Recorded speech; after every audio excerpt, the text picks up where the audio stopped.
Bismillahirrahmanirrahim. Assalamu alaikum. Dear students, how are you? You will be fine, I hope so. And our today's topic is beta defects of Rutherford atomic model.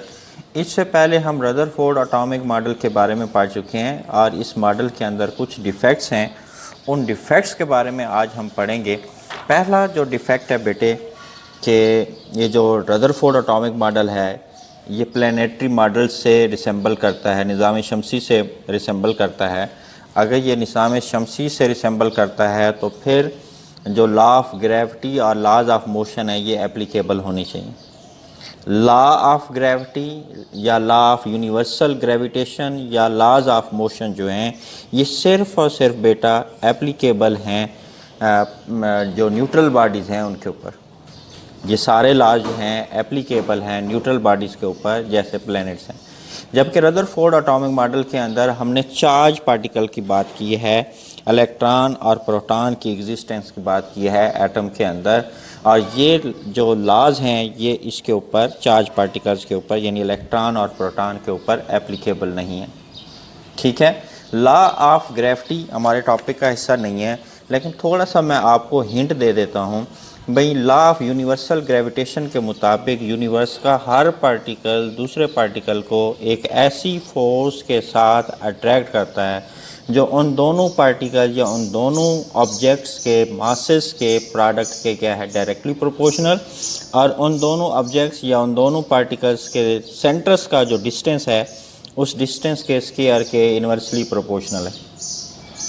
बड़ी simple सी बात है, detail में आप physics के अंदर पढ़ेंगे, मैंने थोड़ा सा हिंट दे दिया है। बेटे फर्स्ट डिफेक्ट क्या है, लॉ ऑफ ग्रेविटी या लॉज ऑफ मोशन, जैसे Newton first law of motion है, सेकंड लॉ ऑफ मोशन है, थर्ड लॉ ऑफ मोशन है जो आप फिज़िक्स में पढ़ चुके हैं या आप पढ़ेंगे। ये सारे के सारे लॉज सिर्फ़ और सिर्फ एप्लीकेबल हैं न्यूट्रल बॉडीज़ के लिए। जबकि रदरफोर्ड में बात की गई चार्ज पार्टिकल्स की तो ये इन चार्ज पार्टिकल्स के लिए एप्लीकेबल नहीं है। सेकेंड डिफेक्ट में हम आ जाते हैं। According to Rutherford atomic model electron emit energy continuously.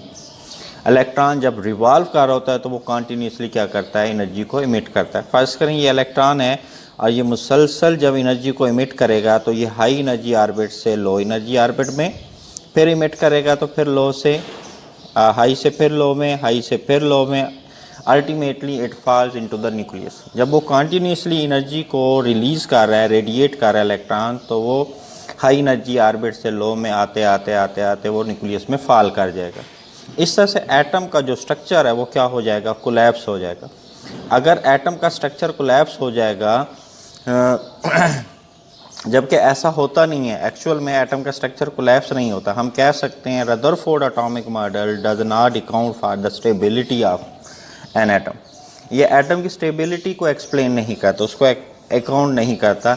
इसलिए हम कह सकते हैं ये बात भी क्या है, डिफेक्ट में आती है कि इलेक्ट्रॉन कंटिन्यूसली एनर्जी को इमिट करता है जब वो रिवॉल्व कर रहा होता है, जबकि ऐसा नहीं है। अगर इलेक्ट्रॉन, इसी बात को आगे लेके चलते हैं, अगर इलेक्ट्रॉन कंटिन्यूसली एनर्जी को इमिट करता है then it should form continuous spectrum. ये कंटिन्यूस स्पेक्ट्रम नहीं बनाता, इंस्टेड क्या बनाता है जी, लाइन स्पेक्ट्रम बनाता है। अगर एनर्जी को वो कंटिन्यूसली इमिट कर रहा है तो कंटिन्यूस स्पेक्ट्रम बनना चाहिए, लेकिन कंटिन्यूस नहीं बनता। एटम का कौन सा स्पेक्ट्रम बनता है जी, लाइन स्पेक्ट्रम बनता है। स्पेक्ट्रम के बारे में भी मैं आपको थोड़ा सा हिंट कर देता हूँ। स्पेक्ट्रम होता क्या है बेटे, फर्स्ट करें एक वाइट लाइट है या सनलाइट है, जब हम उस लाइट को प्रिज्म में से पास करेंगे तो फोटोग्राफिक प्लेट या स्क्रीन के ऊपर हमें एक वर्ज, एक डिस्प्ले हासिल होता है डिफरेंट कलर्स का या डिफरेंट वेवलेंथ का। जैसे violet, indigo, blue, green, yellow, orange, red, ये डिफरेंट कलर्स का एक वर्ज एक हासिल होती है, एक डिस्प्ले हासिल होता है। उस डिस्प्ले को क्या कहते हैं, स्पेक्ट्रम कहते हैं। स्पेक्ट्रम की मज़ीद डिटेल में जाएं तो ये लाइन स्पेक्ट्रम भी हो सकता है, ये कंटिन्यूस स्पेक्ट्रम भी हो सकता है।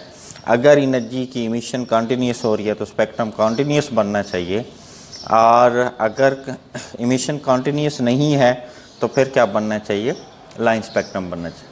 यहाँ पे बात हो रही थी इलेक्ट्रॉन क्योंकि एनर्जी को कंटिन्यूसली इमिट करता है, therefore it should form continuous spectrum but instead line spectrum is produce. ये था आज का हमारा topic defects of Rutherford atomic model के बारे में। उम्मीद है आपको ये लेक्चर समझ आया होगा। अगर आपको ये लेक्चर समझ आया तो अपने फ्रेंड्स को भी शेयर करें ताकि उनका भी फ़ायदा हो सके। अगर आप इस चैनल पर नए हैं तो इस चैनल को सब्सक्राइब करें, लाइक करें। दैट्स इट, थैंक यू, अल्लाह हाफिज़।